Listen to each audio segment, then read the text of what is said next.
Seigneur. Amen. Amen. J'espère que peu importe comment votre semaine s'est passée, vous êtes dans la joie. Amen.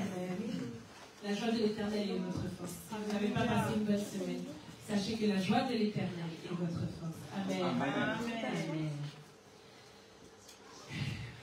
Alors ce matin, le message que le Seigneur m'a mis à cœur concerne le fait de servir Dieu. Amen.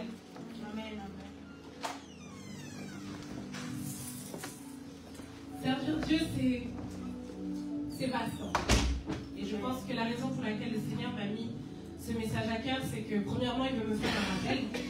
Moi, j'ai appris à servir le Seigneur depuis toute petite, mais alors que je m'apprête à être consacrée, je pense que j'ai besoin qu'on me rappelle ce que ça signifie de servir Dieu. Amen. Mais aussi parce que je crois que les promesses, comme disait mon frère Sylvain, il y a des bénéfices dans le fait de servir Dieu. Amen. Et les promesses de nos vies sont liées, intimement liées au fait de servir le Seigneur. Yes. Et donc, je voulais un peu démystifier ce que ça veut dire servir Dieu, parce que on a reçu des hommes et des femmes de Dieu ces derniers temps qui disaient « Sers Dieu ». À chaque fois, qui finissaient de prophétiser sur nous, sur les promesses qu'ils avaient pour nos vies, ils disaient « Sers Dieu, sers Dieu, sers Dieu ». Et je me suis mise à la place de quelqu'un qui vient à l'église pour la première fois ou qui commence à peine son cheminement avec le Seigneur et qui peut se demander, mais finalement, ça veut dire quoi servir Dieu? Amen. Amen. Et donc, pour cela, je suis allée tout simplement aux bases. Je suis retournée au basique et j'ai commencé par la Genèse.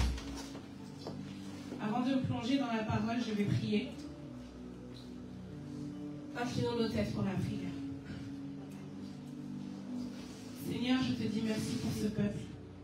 Je te bénis, Seigneur, de ce que tu m'as choisi pour leur apporter une parole. Éternel, je te prie au nom de Jésus-Christ, pour qu'alors, Éternel, que ton esprit repose sur nous. Éternel, que tu révèles ta parole, que tu touches les cœurs, que tu nous permettes de la comprendre, que tu nous permettes de la retenir, que cette parole prenne racine et qu'elle porte un fruit qui te soit agréable. Seigneur, transforme les cœurs de pierre en cœurs de chair. Seigneur, je crois que si tu m'as donné, Éternel, cette parole, c'est parce que tu veux toucher la vie de tout un chacun, Seigneur, de manière particulière. Ma prière, c'est que chacun t'ouvre la porte de son cœur. Éternel, je te prie au nom de Jésus, que personne ne passe à côté de cette semence que tu veux placer. Au nom de Jésus-Christ, j'ai ainsi prié. Amen. Amen. Nous allons aller dans Genèse, chapitre 1, verset 26. Amen. Amen.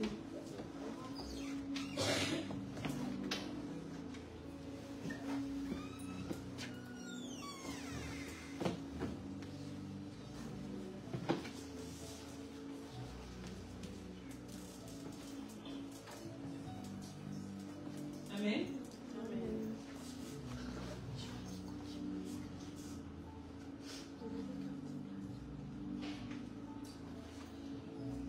La parole de Dieu dit, puis Dieu dit, faisons l'homme à notre image, selon notre ressemblance, et qu'il domine sur les poissons de la mer, sur les oiseaux du ciel, sur le bétail, sur toute la terre, et sur tous les reptiles qui rampent sur la terre. Amen. Amen. Le deuxième passage est dans toujours Genèse, et c'est le chapitre 2 et le verset 15.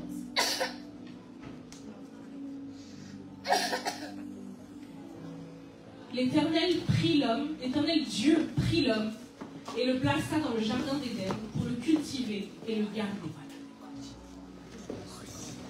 Amen. Je crois que dans cette parole-là, ce sont les premières choses, les premières directives que Dieu donne à l'homme. Qu'il domine sur les eaux, qu'il domine sur la nature, qu'il assujettisse cette nature et qu'il cultive son environnement. Finalement, quand Adam cultive le jardin d'Éden, il sert Dieu. Quand nous dominons, quand nous exerçons notre domination sur notre environnement naturel, spirituel, nous servons Dieu. Obéir et faire la volonté de Dieu. Faire la volonté de Dieu, c'est tout simplement faire ce qu'il nous dit. Et on voit en fait que pour faire ce ce qu'il nous dit, déjà il faut l'entendre. Et pour l'entendre, il faut le connaître. Adam avait la grâce d'être placé dans le jardin d'Éden. C'est le premier homme, c'est l'homme primitif. Donc il a connu Dieu, il ne connaissait rien d'autre que Dieu finalement. Mais une fois que nous avons été séparés de Dieu, alors nous avons besoin de retrouver notre chemin vers lui. La première étape pour servir Dieu, c'est de connaître Dieu. Amen. Amen. Nous devons connaître Dieu, nous devons développer une relation avec lui, nous devons chercher à savoir qui il est. Parce qu'il a une parole et un rôle pour chacun d'entre nous. Il a une directive précise. À Adam, il a dit de cultiver. À Adam, il a dit de dominer.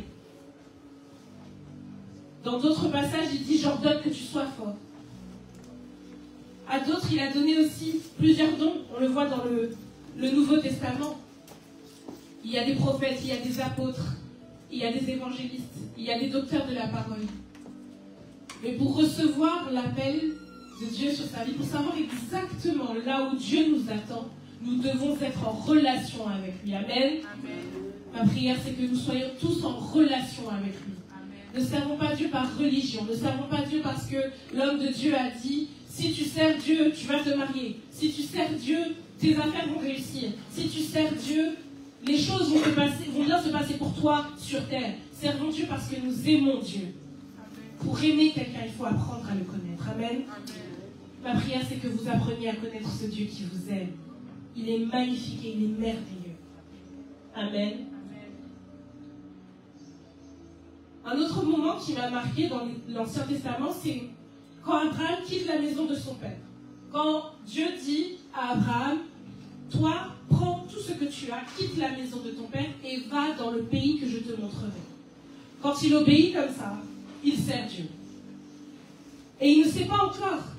Il ne sait pas encore en quoi son service, en quoi ce qu'il fait est un service, en quoi le fait de quitter sa maison, c'est servir Dieu.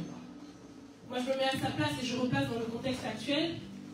Si Dieu me disait aujourd'hui, bon, je vis actuellement seule, mais au moment où je vivais chez ma mère, si Dieu m'avait dit, écoute, lève-toi, et je ne te dis pas où tu vas, mais quitte la maison de tes parents, et tu t'arrêteras quand je te dirai de t'arrêter. C'est-à-dire, avance là, cherche une ville, peu importe, et la ville que je te montrerai, c'est là que tu vas t'installer. Je vous avoue que j'aurais dit, mais papa, j'ai pas de loyer à payer ici, je vais bouger, pourquoi je vais déménager? Et je vois pas en quoi c'est te servir. Bien sûr, l'obéissance, c'est un service, mais il y avait quelque chose de plus profond là-dedans. C'est que quand Abraham a déménagé, quand Abraham a quitté la maison de son père, en fait, il est parti s'établir dans le pays où le peuple de Dieu vivrait, Canaan. Amen. Quand Moïse retourne en Égypte pour dire à Pharaon de libérer son peuple, il sert Dieu. Et là, forcément, c'est sans équivoque. Il a reçu la parole de Dieu. Il a appris à connaître le Dieu du buisson ardent. Et ce Dieu-là lui a dit, retourne en Égypte et va dire à Pharaon de libérer mon peuple pour qu'il me serve. Donc forcément, lui, il n'y avait pas de doute, il servait Dieu. Donc la première chose à retenir, c'est que le service à Dieu, c'est l'obéissance. Et comme je disais tout à l'heure, c'est que le service, ça ne dit pas toujours son nom. On peut avoir l'impression que lorsqu'on obéit, on obéit à Dieu, mais de manière peut-être cyclique, parce qu'on le craint, parce qu'on l'aime aussi, c'est ce que je disais tout à l'heure, sans se rendre compte que dans cette obéissance, il y a des actes que nous posons qui vont porter un fruit qui dépasse notre vie, qui dépasse notre personne. L'obéissance que nous posons va toucher nos enfants. L'obéissance que nous avons avec le Seigneur va toucher nos parents, va toucher nos époux, va toucher nos collègues. Le service à Dieu ne dit pas toujours son nom. Il ne dit pas toujours son nom. Ton action peut faire partie d'un plan bien plus grand. Et en fait, en général, c'est toujours le cas. Le Seigneur fait des calculs avec nous. Et quand il bénit, c'est pour bénir. Quand il nous demande d'obéir, c'est parce que il veut gagner toutes les personnes qui sont avec nous. Quand il dit à Abraham, je ferai de toi un père des nations, la première nation qui était avec lui, c'était sa famille. Quand Abraham obéit au Seigneur et quitte la maison de son père pour aller à Canaan, il croit que ça le concerne lui, mais finalement, cette obéissance crée une alliance qui va bénéficier à sa famille. Amen. Même Ruth, quand elle épouse Boaz, elle s'en rend pas compte, mais elle sert Dieu. Pour certains, c'est juste un mariage. C'est juste l'histoire d'un mariage. Mais en fait, c'était quelque chose de prophétique. C'était une préfiguration, c'était une manière imagée pour Dieu de nous parler de comment l'Église doit se préparer à rencontrer Christ. Je suis sûre que Ruth, lorsqu'elle a épousé le roi Boaz, ne savait pas combien son service signifierait pour nous, parce que son histoire est aujourd'hui dans la Bible. Salomon, quand il écrit une lettre, un poème d'amour à la Sunamite dans le Cantique des Cantiques, que certains de nos frères aiment beaucoup, mais que je citerai pas. Lui, il déclare son amour à une femme, mais sans le savoir, en fait, il sert Dieu. Parce que Dieu se sert de lui de manière prophétique pour parler de l'amour entre Christ et son Église. Amen. Et ce qu'il y a à retenir là-dedans, c'est que quand on est à Christ, quand on est entièrement dévoué à Christ, quand notre cœur est en lui, il y a même les petites choses que l'on fait ou les choses qui peuvent sembler banales sont les choses dont Dieu se sert pour son grand plan, pour son royaume. Tu crois que tu fais juste un emploi, tu crois que ton emploi est juste rien d'autre qu'un travail, mais ce que tu fais peut être en fait un message dont Dieu va se servir. Ce que tu fais dans ton quotidien, ça peut être quelque chose dont Dieu va se servir pour faire descendre son royaume dans ta maison, dans ta famille, dans tous les aspects de ta vie, et même des étrangers peuvent regarder ta vie, des gens qui ne te connaissent pas, mais des gens peut-être qui te suivent sur les réseaux sociaux, des gens qui te connaissent de loin, ou ta mère qui parle de toi à quelqu'un. Les gens peuvent être inspirés par ton histoire, juste parce que finalement, tu es là où Dieu t'attend. Servir Dieu, c'est pas forcément être ici à l'église, se tenir devant ici à la chaire, faire l'accueil, le protocole, être chantre. Servir Dieu, c'est tout simplement être là où Dieu nous attend. Amen. Amen. Là, j'ai pris pour exemple différents personnages bibliques. Mais en préparant ce message, en fait, le Saint-Esprit m'a aussi montré quelque chose, c'est que toutes les personnes mentionnées dans la Bible n'ont pas forcément servi Dieu. Dieu peut se servir de toi, il peut se servir de quelqu'un, il peut se servir des pierres, il peut se servir d'un âne. Mais ça ne veut pas dire que tu sers Dieu. Amen. Je ne sais pas si vous me comprenez. Ce que j'essaie de dire par là, c'est que la première chose dans le service à Dieu, c'est que ça doit être intentionnel. Ça doit être une décision. Être utilisé par Dieu, finalement, peut arriver à tout le monde. Ça peut arriver à un païen. Parce que le Seigneur a quelque chose à te dire, il va faire un SDF te dire « Hey, toi, tu n'es pas à la place où tu dois être. Va à l'église ce dimanche. Le Seigneur a un message pour toi. » On le voit dans l'Ancien Testament, à un moment où un âne, Balaam, on a un homme qui s'appelle Balaam, et qui va à une destination où Dieu ne l'a pas envoyé. Et quand il y va, il est sur un âne, ou une ânesse, plutôt. Et sur le chemin, l'ânesse lui crée des problèmes. Elle va dans un champ, elle le cogne contre un mur, elle va partout sauf là où il lui dit d'aller. Et au bout de la 3e fois où il la frappe, il lui dit « Mais qu'est-ce qui se passe? Pourquoi tu ne vas pas dans la direction où je vais ?» Et l'âne se met à lui parler, comme dans Shrek, et il lui dit « Pourquoi crois-tu que je ne vais pas là où tu vas? Là où tu veux que j'aille? D'habitude, je t'obéis, mais là, je ne peux pas avancer. » Et là, ses yeux s'ouvrent et il voit qu'il y a un ange en fait qui l'empêchait d'avancer. Et l'ange du Seigneur lui dit à Balaam, j'ai fait en sorte que tu n'ailles pas là où... C'est moi qui ai bloqué ton chemin. J'ai fait en sorte que tu n'ailles pas là où tu dois aller parce que tu es en train de désobéir. Le Seigneur fait vraiment grâce.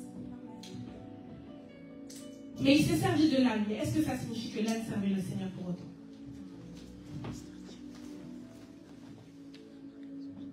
Le service au Seigneur doit être le résultat de 2 choses. La première chose, ça doit être une décision. Ça doit être intentionnel.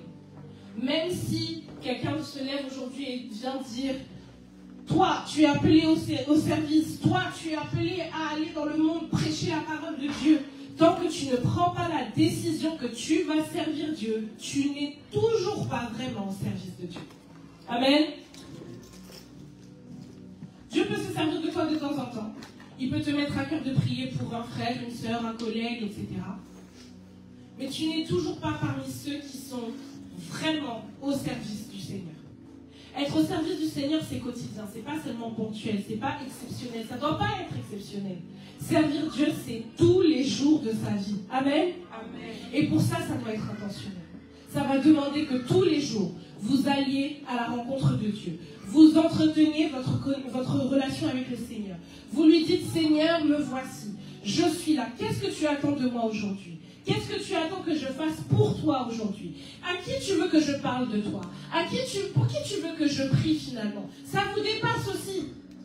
Qu'est-ce que je vais faire? Comment je vais te représenter dans mon travail? J'ai tel client, comment je peux manifester ton caractère? Comment je peux faire quelque chose qui fasse dire à quelqu'un aujourd'hui, elle sert un Dieu vivant. Il sert un Dieu vivant. Amen. Je ne sais pas ce qu'il y a sur cette personne, mais il y a quelque chose qui la rend, qui fait son succès. Il y a quelque chose qui la rend stable. Il y a quelque chose qui la fait briller. Il y a quelque chose qui... Il y a ce je ne sais quoi qui rend cette personne exceptionnelle. Et j'ai envie de connaître ce Dieu qu'elle sert. Ça doit être une décision. Et cette décision-là, je sais qu'elle est difficile à prendre, mais quand on tient compte du deuxième point, qui est que le service à Dieu doit être relationnel, j'ai dit le premier point, il doit être intentionnel. La deuxième chose, c'est qu'il doit être relationnel. C'est-à-dire que c'est le fruit de votre relation avec le Seigneur. Vous aimez le Seigneur.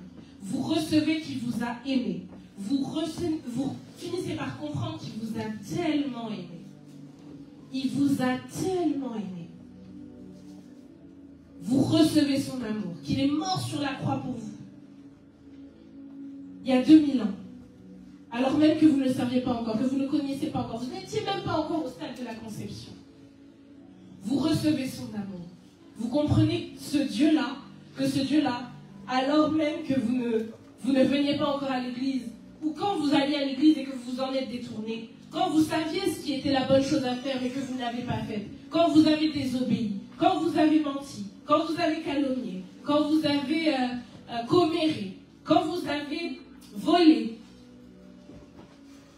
quand vous n'avez pas obéi, il vous aimait. Il vous a aimé quand même. Il vous a protégé quand même. Et il vous a maintenu en vie. Quand vous recevez la révélation de cet amour qui est éternel, comme on dit la largeur, la longueur, la profondeur et la hauteur de cet amour, le service devient une réponse à cet amour. Amen. Amen. Et c'est cette réponse à cet amour qui rend la décision simple à tenir tous les jours.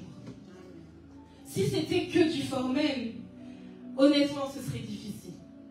Ce serait difficile. Être au service de Dieu, moi, je n'ose pas imaginer ce que Pasteur Thierry ou l'apôtre Francky Barra vivent au quotidien. Servir Dieu, c'est difficile. Il faut avoir un cœur d'amour et de patience envers des gens qui ne vous en montreront pas. Il faut savoir être bon et généreux envers des gens qui ne savent pas dire merci. Parfois, vous faites des choses pour le bien spirituel des âmes, et parce qu'elles ne le voient pas comme tel, elles commencent à vous critiquer ou elles vous rejettent.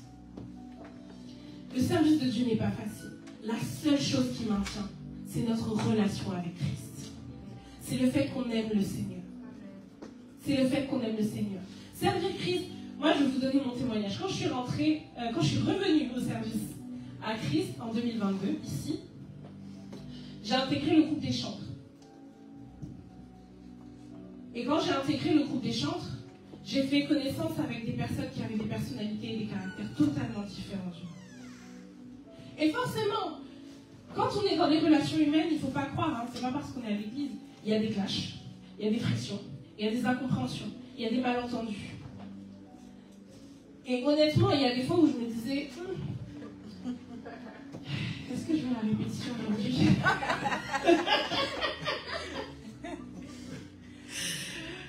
Est-ce que je vais à la répétition aujourd'hui? Est-ce que je vais chanter au culte? C'était bien quand j'étais enceinte.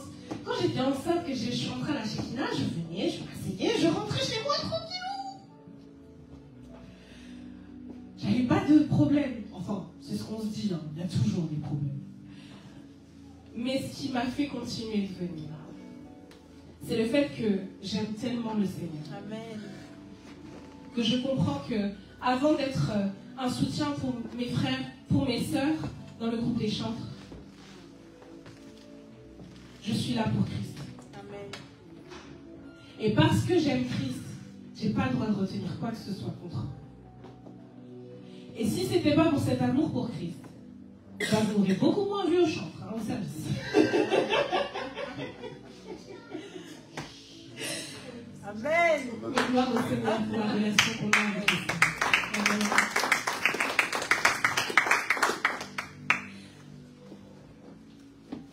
Je disais donc que le service à Christ doit être premièrement intentionnel, donc une décision, et cette décision, elle doit venir d'une relation qu'on a avec Christ. Mais cette relation, elle a une double dimension. Il y a la relation verticale avec Christ, et il y a la relation avec son épouse, l'Église. On ne peut pas avoir une relation avec Christ et pas de relation avec l'Église. L'un sans l'autre ne sont pas possibles. Je répète, on ne peut pas aimer Dieu, je le dis pour les gens qui sont en ligne, on ne peut pas aimer Dieu et ne pas aimer son épouse. On ne peut pas aimer Dieu et ne pas venir à l'église. Donc si tu me regardes en ligne et qu'il y a une église chez Kina près de toi, viens. Ne prie pas à la maison. Ne priez pas à la maison. Paul dit dans 2 Corinthiens 10, 18, que ce ne sont pas ceux qui se recommandent eux-mêmes qui sont approuvés ou validés. Ce sont ceux que le Seigneur recommande qui le sont. Quand vous servez le Seigneur, vous ne pouvez pas dire « je sers Christ », mais vous ne servez dans aucune église. Il n'y a aucun ministère qui vous reconnaît. Vous n'avez pas de père spirituel, pas d'encadrement, aucun enseignement. Personne vous connaît au bataillon. Vous ne pouvez pas dire à un ami qui vous est cher « toi je t'aime, mais ta femme là je ne veux pas la voir ». Enfin vous pouvez lui dire, hein, mais je suis sûre que si vous allez dire ça à mon frère Sylvain, il va mettre une distance entre vous et lui, tout simplement. Parce que vous ne pouvez pas dire que vous l'aimez lui, sans aimer lui. Sans apprendre à aimer cette personne. Vous devez accepter les deux. Donc servir le Seigneur, ça va demander que vous ayez un service avec l'Église. Ça va ressembler finalement à obéir à la voix du Père Céleste, à la voix de Dieu, dans la voix de notre pasteur, dans la voix des ministres de Dieu, dans la voix de l'apôtre. Si vous ne savez pas par où commencer pour servir Dieu, que vous avez vraiment un cœur de servir Dieu à l'Église, commencez par demander au Père de cette maison, voilà, j'aimerais servir Dieu, qu'est-ce que je peux faire? Parce qu'encore une fois, peut-être qu'il va vous demander d'aller nettoyer les toilettes, peut-être qu'il va vous demander d'être juste à l'accueil. Mais ce service-là, qui ne dit pas son nom, qui n'a pas l'air très prestigieux, compte comme un service pour Dieu et débloque une alliance entre vous et Christ qui coule jusqu'à l'enfant de votre enfant, de votre enfant, de votre enfant. Amen. Si tu sers à l'église sans Dieu, ça va de soi. Hein? Ton service n'est pas réel. Ton service n'est pas certain. Et ça existe aussi. Des personnes qui disent, ou du moins des personnes qui entrent dans le service pour paraître saints, des personnes qui parlent plus de Dieu qu'elles ne parlent à Dieu. Amen. Seigneur, préserve-nous. Des personnes qui parlent beaucoup plus de Dieu, qui évangélisent tous les jours, qui publient des versets tous les jours, ou des personnes qui sont ici, je ne veux dire pas dans la Shekinah, mais qui entrent dans le service de Dieu, qui se font passer pour des hommes de Dieu ou des femmes de Dieu, mais dont le cœur n'est pas sincère envers Dieu. Amen. Dont l'intérêt, c'est les bénédictions, l'intérêt, c'est l'argent, l'intérêt, c'est se faire bien voir, devenir célèbre.